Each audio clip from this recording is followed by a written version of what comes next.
Have a vision. Think big.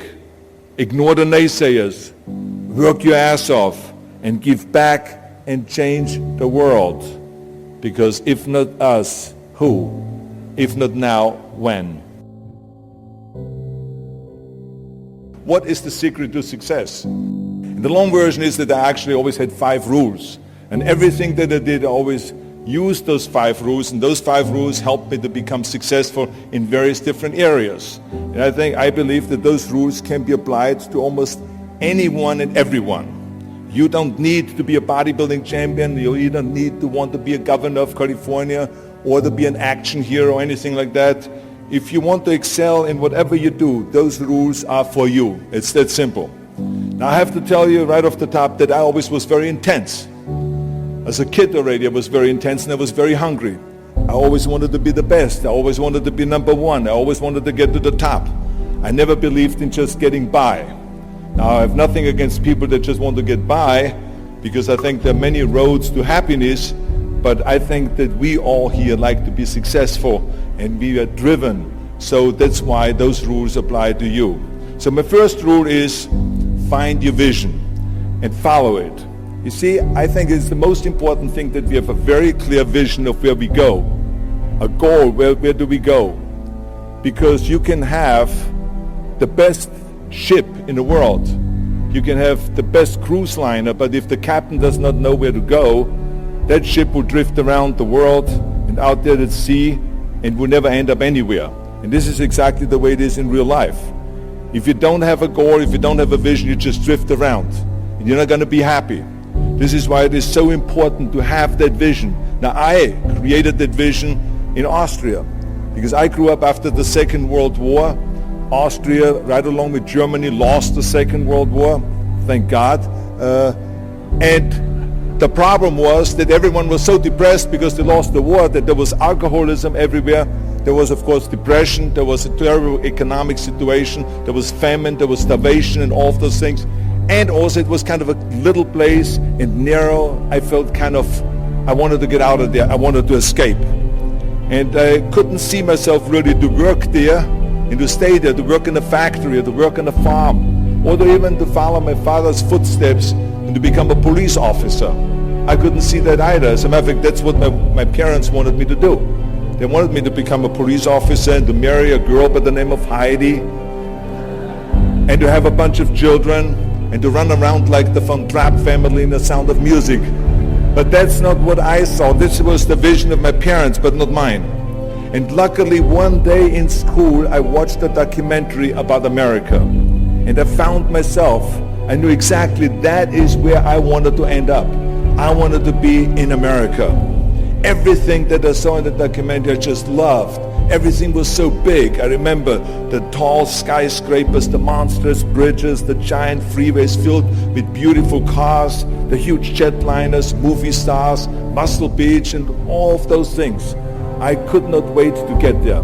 The question was just, how do I get there? How do I get to America? I mean, this was not a common thing to do way back in the 50s. No one had the money to travel or anything. But one day I was fortunate enough to see a magazine. And that magazine showed me the path to America. And it was a bodybuilding magazine. And on the cover was this very muscular guy that was standing there like Hercules with a Hercules outfit. His name was Reg Park. This Reg Park was on that cover, and I remember the cover said, Mr. Universe becomes Hercules star. I read the article as fast as I could, learning about how he grew up in Leeds in England, poor, and how he trained 5 hours a day, every single day, and trained and trained and trained and lifted weights, and then he finally became Mr. Great Britain. And then he became Mr. Universe. And then he won a second Mr. Universe title and a third Mr. Universe title, and then all of a sudden he landed in Rome in Cinecittà doing Hercules movies. And there he made millions of dollars, and this money he took and bought himself a gymnasium chain in South Africa, and he became a successful gymnasium owner. And as I read, I became more and more certain about my own future. As I read this story, I was so excited, so interested. I knew exactly that I wanted to become another Reg Park. I know he laid out the blueprint for my life, basically. I could see myself, I could visualize myself clearly to be a champion on that same stage where he won the Mr. Universe, and then to move to America, then get into movies, and then become rich and famous. I had that vision very clearly laid out. I was so happy that I knew exactly where I was going. From that moment on, everything that I did, no matter how hard I had to work or how much I had to struggle, it didn't matter. It was a wonderful joyride because I knew what the purpose was and I found my passion. The simple truth is, if you don't have a vision, if you don't have a goal, if you don't see your future laid out in front of you, you're just floating around without a purpose. And I think that the numbers speak for themselves. This is why so many people around the world are unhappy with their jobs. I mean, in America, 74% of the people hate their job and would like to change jobs. But think about that. That means that only a quarter of the Americans love their life's work. I mean, that is a very depressing statistic.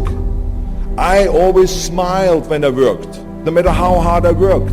I always had a great time, no matter what I did. It didn't matter if it was in bodybuilding, or if it was in the movies, or if it was as governor. I remember in the pumping iron days, people ask me in the gym all the time, why are you smiling all the time? Why are you so happy? You have to lift 50 tons of weights. You have to train 5 hours a day. I mean, I look at the other bodybuilders' faces and lifters' faces, and they look kind of depressing. They look sour. They're miserable that they have to lift weights. You don't look miserable, you look happy. And I tell them always, I say, I smile because I know exactly that every rep that I do, that every set that I do, every weight that I lift, I get one step closer to turning that vision of mine into reality and becoming that Mr. Universe.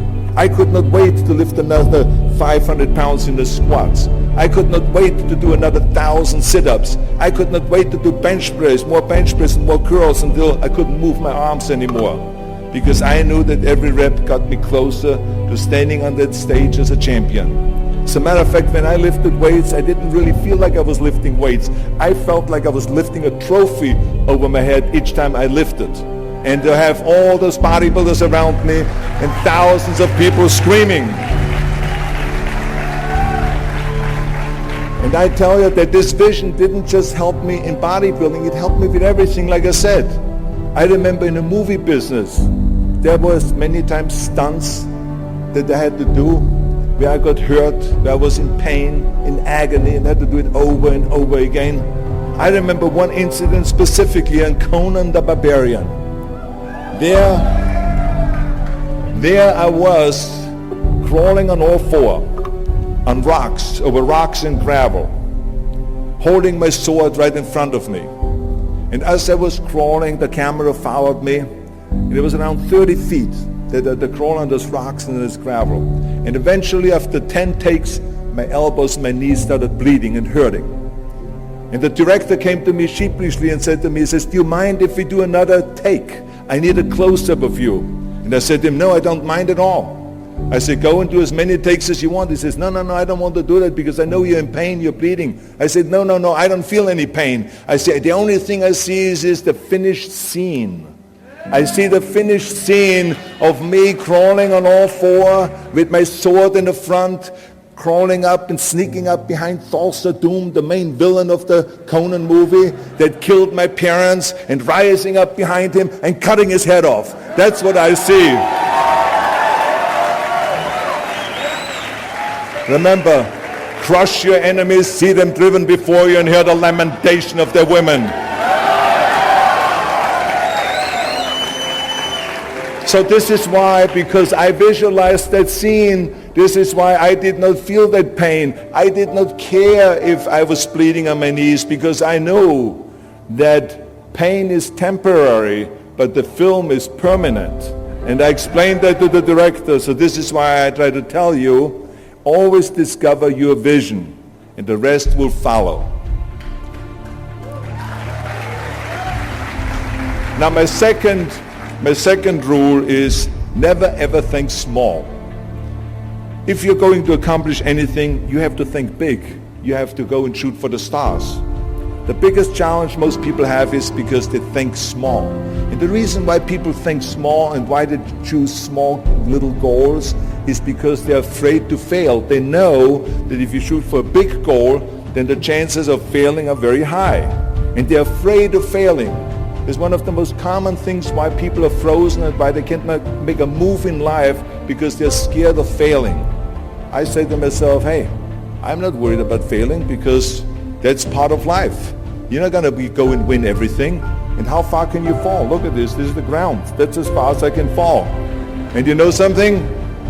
That the only time you really consider the failure is if you fall and you don't get up. But if you get up, you never consider the failure. So I never considered myself a failure. I always considered myself a winner, even though I fell every so often. But I always got up and I always moved forward. This is the important thing. I never had any patience, of course, for thinking small, because in German we have a saying, wenn schon, denn schon. And that means that if you do something, then go all out and do it well. And this was not just the case in bodybuilding. I didn't just want to be a bodybuilding champion. I wanted to be the greatest bodybuilder of all times. I wanted to have the most muscle, the most muscle of all times, the most definition. I wanted to win the most trophies, the most world championship titles. I just wanted to be the best. And the same is also in movies. I didn't just think about being in movies. No, I wanted to be a movie star. I wanted to have above the title billing. I wanted to become the highest paid entertainer. I basically wanted to be another John Wayne. What's wrong with that? And then the same is in politics. I didn't just want to go and be in politics and enter a race for city council. I mean, let's be honest. Does that sound right? Schwarzenegger, city council? No, come on. Not even Schwarzenegger and mayor. No, it had to be Schwarzenegger running for governor. But not just any governor, but governor of the greatest state in the United States, of California. That was the important thing.